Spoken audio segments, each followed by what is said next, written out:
So prior to getting the job at the police academy, I had been a secretary, trying to find my way. And I ended up having a boss that was dyslexic and realizing the difficulty in dealing with a dyslexic boss who found that everything, even though it was right, was wrong. And he was male white, and I'm a black woman in this corporate world, trying to find my way, and it didn't really gel too hard. So at that particular time, there was an opportunity to apply for a jail guard at the jail where my mother had worked, and with CPD, Chicago Police Department. So I ended up applying for both. I took the test with CPD and got well qualified, one of the highest scores on the test, and tested out with the jail, the Cook County Jail opportunity. I found myself going through both test processes and then ending up finding out that I was in a class action lawsuit against CPD where they had brought in contracted psychological services. And at this time, all of the well qualified applicants got dismissed on the psychological, um, mysteriously for some reason. So I was glad I didn't take that track. I ended up continuing on with the process for the Cook County Jail and successfully completed that process. I ended up having a series of tests to go through, written, psychological, physical, and then that culminated with an interview with the director of personnel, Marty Walsh. That interview was on a Friday, and I let him know that this is just a stepping stone for me. I plan on being a jail guard and then going on to the sheriff's police and then becoming a federal agent. Now, mind you, all my life I thought I would be an attorney, and from a law enforcement family, um, I took this turn as fate would have it. I then culminated that interview with Marty Walsh that Friday, and he had asked me about my mom being a jail guard. He says, "Your mom works here, right?" And I said, "Yes." Up until that time, I had never mentioned my mom. I had never made reference to her working there or anything. So that Saturday, the very next day, I get a call from Marty Walsh. And he says, "This is Marty Walsh. We just met yesterday. I'm calling you because the sheriff, who was Sheriff Sheehan at the time, had gotten this federal grant from President Clinton, who was president at the time, for the war on drugs. And he says that this is going to be a new task force, and I want you to try out." He says, "I'm going to hold your job at the jail. Don't worry about that. It's another series of tests that you're going to have to go through, and I'll be there." So the next few weeks, he said, "I'll call you and let you know where we're going to meet, and all you have to do is show up and pass the test." And he said, "You want to be the police, don't you?" And I said, "Yes." So we go on for the next couple of weeks. I would get phone calls from him. He would tell me where to be. I would be there. And I would be in a room full of other male whites, who were already police officers. And they were showing their badges and talking about their clout and how they got this position and how they got this opportunity and how they got here. And I would just sit in the corner and watch. And it really dawned on me like, oh, this is how this works. and I didn't know anybody, and I didn't have any clout. So I figured the best thing for me to do is just sit in the corner and just observe and watch. So we go through a series continuously of these panel interviews, these mock situations, and physical agility, and seeing some of these men not being able to pass the physical agility test and literally calling their clout on the phone, telling them to tell the proctor of the physical that to pass them, even though they didn't pass. And I mean, literally almost about to fight because they would not give them the pass and they had the clout. So we get through this whole process, and then I ended up um, being offered the job. I never went to the jail, and no one has ever done that before. I went straight off the street, straight undercover. So after I get accept the position, then we immediately go into the police academy. And in the police academy, there is a series of physical, it's called Red Man. So you get in these physical situations, and you, depending on how the subject is escalating, someone representing someone who has broken the law, depending on how they react, then you as the officer have to respond. And sometimes you're going to fight, and sometimes it's going to be easy, and you can take them into custody without incident. Well, I end up getting into a fight with my instructor, and I broke my fibula, which I didn't know, fighting with him in Redman. I just knew that I had a twinge when I walked and when I lift my leg to get in and out of my car. So I ended up going to the doctor and taking some x-rays and finding out that I had to have a thigh high cast in the middle of the academy from a fight that I had with my instructor. Now, mind you, I'm my grandparents are living with me, and I'm in the police academy, and my grandmother had to have specialized food, and we lived in a high rise that had an elevator, and sometimes that elevator would go out. And at this time of taking care of my grandparents, my grandmother especially, my granddad was still mobile, so he would, go and still be the pastor at the church and do whatever he needed to do. But sometimes I would come home with 10 or 12 bags of groceries for my grandmother and having to walk with a thigh high cast up 12 flights of stairs with no help from my uncles, my mom. They rarely even came to visit my grandmother.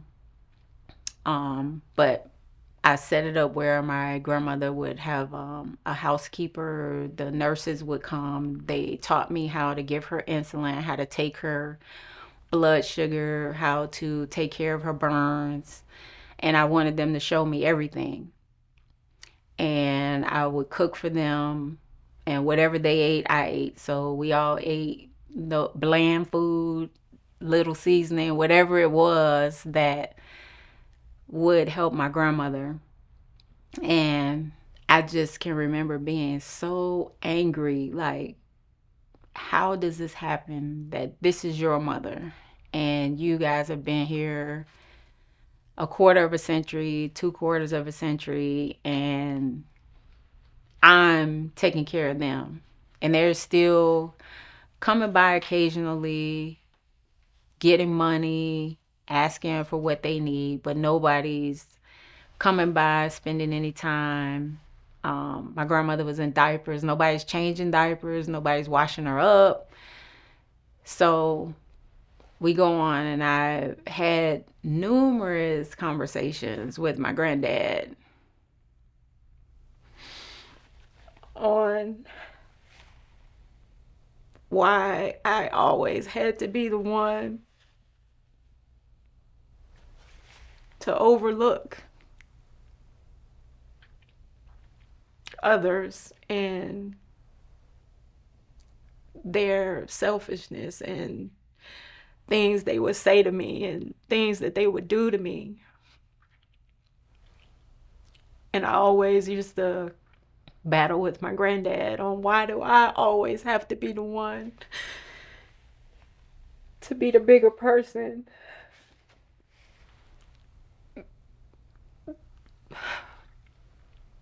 Why do I always have to take everything that what somebody feels that they want to say to me and do to me? Why? And my granddad would always say, well, don't worry about that. You do what is right. And although that didn't help, I just realized it just didn't help complaining and um, trying to worry about what someone else is not doing. And my grandmother and my grandfather was in need right then and there. So they needed me to be present and not focus on what everybody else was not doing. And I had to focus on the academy and study and make sure that I was able to perform and pass all my tests and just move forward, especially having this thigh high cast on my leg. And it hindered me a little bit, but keeping my grades up and staying on top of everything else helped me to make it through. And going through this 400-hour academy was a lot. And taking care of my grandparents and making sure that they had what they needed. And just the simple things like underwear and socks and shoes and suits and things my grandmother needed, my granddad needed. And still being able to take care of myself. I was in my 20s at that time. So I really literally gave up my life. This was my life, taking care of my grandparents and in the police academy. And that was it. Studying and making sure that my grandparents had what they needed. And the nurses were still coming and my grandmother getting better. And so we're getting close to graduation.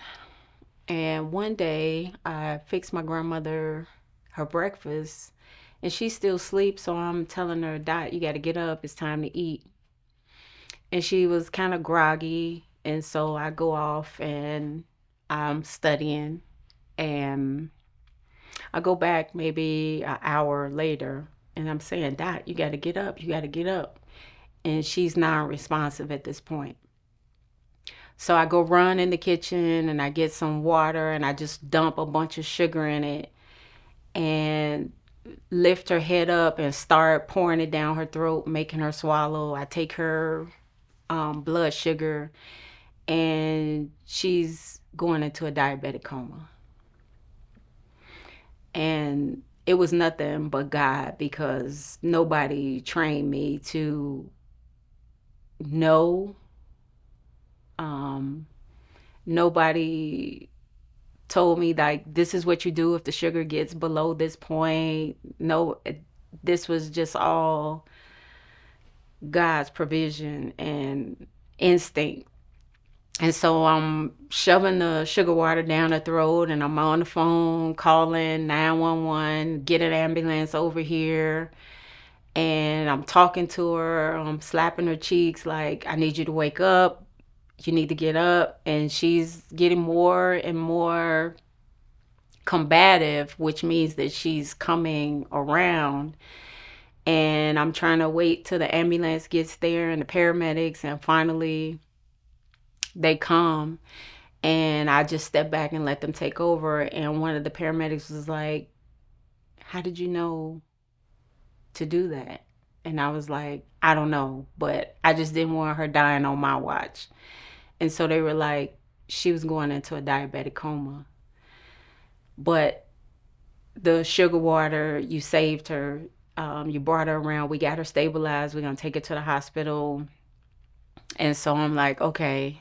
And so I'm trying to find my granddad. We end up going to the hospital, and nobody is around. My uncles, my mom, just me and my granddad.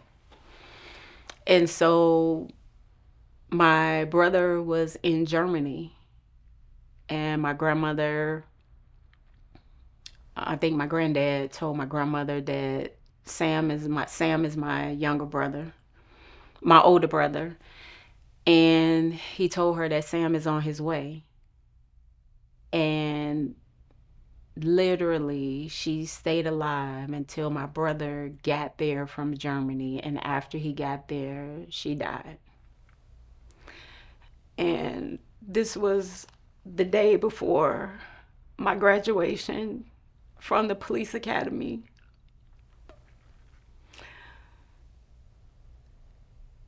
My uncles, I don't remember seeing anyone at the hospital but my granddad. And I remember we go to the graduation. My brother was there, my granddad was there, and it was very painful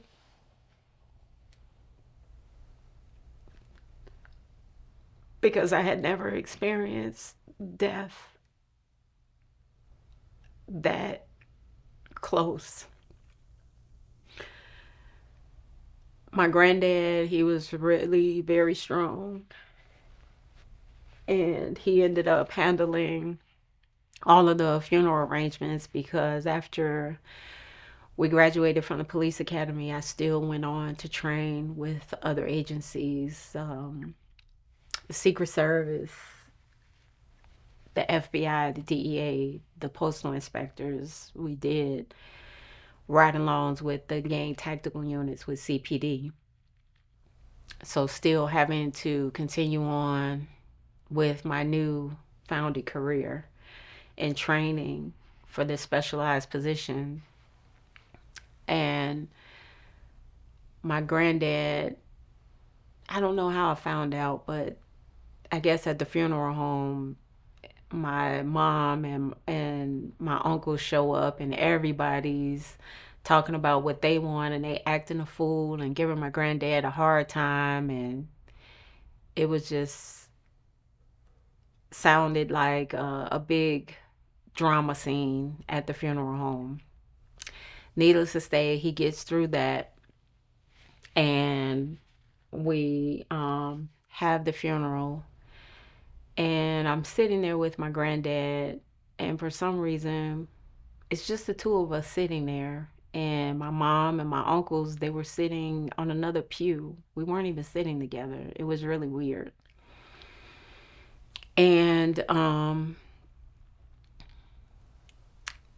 a couple days after the funeral, I come home from training and find my uncle and his wife,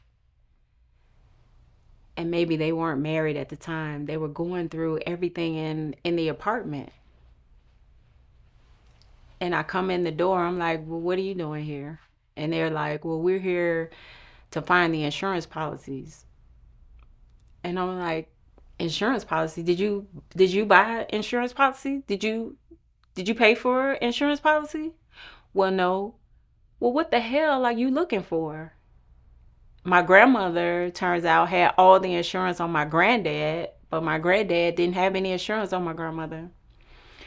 And nobody bought any policies, so I'm like kind of ticked off, like, what the hell are you doing here? You're looking for something that you didn't create, that you didn't buy, that you didn't put any money into?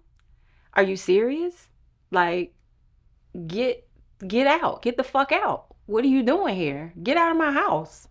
Like, you never even came to change one diaper. You didn't come to feed her or give her a drink, comb her hair, brush her hair, talk to her, rub her hands, file her fingernails. You came and you did nothing, and you're here now? What? Get out. And I don't mean later, I mean really right now. So they ended up leaving, and we go through all of this drama. Again, the black sheep of the family. Um, so me and my granddad end up moving from that apartment to another apartment, another 2 bedroom. He had his own bedroom. I had my own bedroom. And now I began um, my career as an undercover drug agent.